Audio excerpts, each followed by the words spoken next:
Hello students, आज हम लोग अध्याय 1 से गणित का रिवीजन करेंगे। पहला चैप्टर है आपका वास्तविक संख्याएं। तो इसका अपन लोग आज से रिवीजन शुरू करते हैं और आपको वही प्रश्न इसमें पढ़ाए जाएंगे जो आपकी परीक्षा में, बोर्ड परीक्षा में पूछे जाएंगे। तो आप लोग मैं 5-10 क्वेश्चन ऐसे बताऊंगा जिनमें आने की संभावना बहुत ज्यादा है। आप लोग इनको बहुत अच्छे तरीके से तैयार कर लें। ठीक, अगर आप कुछ नहीं हम कह रिवीजन करके अगर यही चले जाओ तो आपके समझ लीजिए इससे फंसेगा जरूर। क्लियर है ये चीज? देखिए जरा, सबसे पहले अगर बात करी जाए बेटा, इसमें प्रश्न आता है परिमेय और अपरिमेय संख्याओं संबंधित। किससे आता है बोलो? तो परिमेय संख्या क्या होती है पहले तो ये समझ लेते हैं, और अपरिमेय संख्या क्या होती है ये भी समझ लीजिए। परिमेय संख्याओं की अगर बात करी जाए बच्चों, पहले तो हम लोग डाल देते हैं यहां पर अध्याय कौन सा चल रहा है बोलो आपका? एक। अध्याय 1 है और इसका नाम है वैसे वास्तविक संख्या या संख्या पद्धति भी कह सकते हो।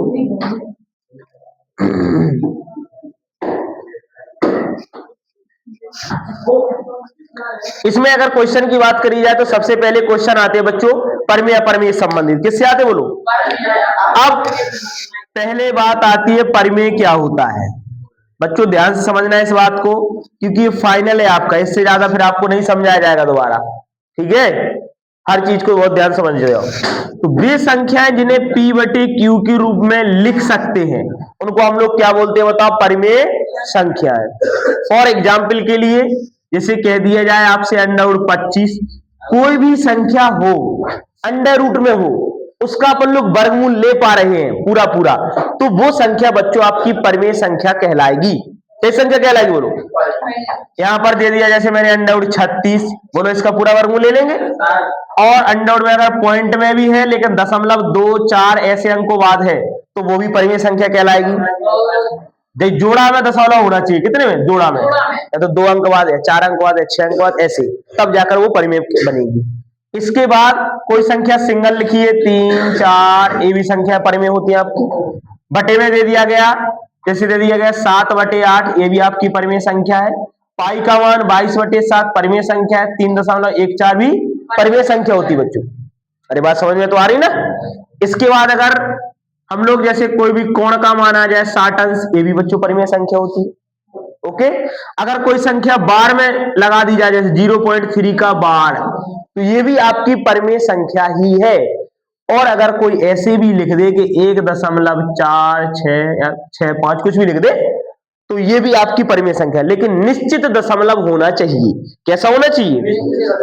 तो परिमेय संख्याओं की पहचान कर लोगे। क्लियर? इसके बाद बच्चों इसी में आता है अपरिमेय संख्याएं। कौन संख्या बोलो? अपरिमेय संख्याएं। तो बच्चों अपरिमेय संख्याओं में वे संख्या आती हैं जिन्हें P बटे Q के रूप में नहीं लिखा जा सकता है, इनको हम लोग कहते हैं अपरिमेय संख्याएं। क्लियर? अब जैसे मान लीजिए कोई मैंने अंडर में संख्या दी, मान लीजिए √17 दे दिया, क्या आप 17 का वर्गमूल ले पाएंगे? नहीं ले पाएंगे। तो ये कैसी संख्या होगी बोलो? अपरिमेय संख्या। मान लीजिए मैं दे दूं आपको अंडर 100/7, ये भी अपरिमेय संख्या है, क्योंकि हम लोग 100 का वर्गमूल तो ले लेंगे लेकिन 7 का वर्गमूल नहीं आएगा। अगर इसको आप लोग हल करोगे तो इसको हम लोग और क्या लिख सकते हैं? 10/√7। तो बच्चों एक अपरिमेय है एक परिमेय है, तो अपरिमेय होगी वो। कैसी होगी?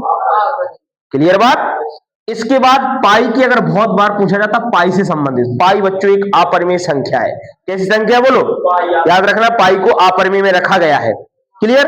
इसके बाद अगर पाई के गुणा में, जोड़ में, घटाना में कुछ में भी सवाल आ जाए तो वो अपरिमेय, जैसे पाई +4 दे दिया, पाई -3 दे दिया, या पाई बटे 2 दे दिया, या 3 पाई दे दिया, तो ये सारी अपरिमेय संख्या है। पाई दिख जाए समझ लो अपरिमेय। कैसा ही संख्या बोलो?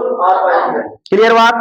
इसके बाद बच्चों अगर इस प्रकार से भी सवाल मिल जाए √7 + के 5, 5 तो परिमेय है लेकिन √7 कैसा है? आई बात समझ में? तो ये सारी संख्याएं कैसी रहेंगी आपकी बच्चों? अपरिमेय संख्याएं रहेंगी। क्लियर? इसके बाद हम लोग थोड़ा सा और चर्चा कर लेते हैं। मान लीजिए अगर पॉइंट में कोई सवाल है, 1 दशमलव दे दिए जाए, 2, 3, 4, 5, 6, फिर डॉट डॉट डॉट लगा है, इसका मतलब ये संख्या बढ़ती चली जा रही है, तो ये अपरिमेय संख्या में आ जाएगी। किस में आ जाएगी? इसको भी आपको ध्यान देना है। क्लियर बात रहेगी ना? डॉट डॉट लगाओ तब, अगर मैं एक पॉइंट ये हटा दूं, यहां से इसका विस्तार आगे नहीं बढ़ रहा है, तो फिर परिमेय पहुंच जाएगी। बात कन्फर्म हुई।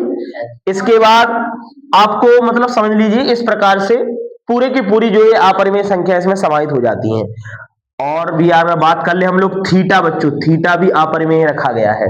थीटा किस में रखा गया है भाई? थीटा भी इतना डिटेल में नहीं पूछा जाएगा, लेकिन फ्री बता दिया कि थीटा भी आपका किस में आएगा, बोलो अपरिमेय संख्याओं में ही आएगा।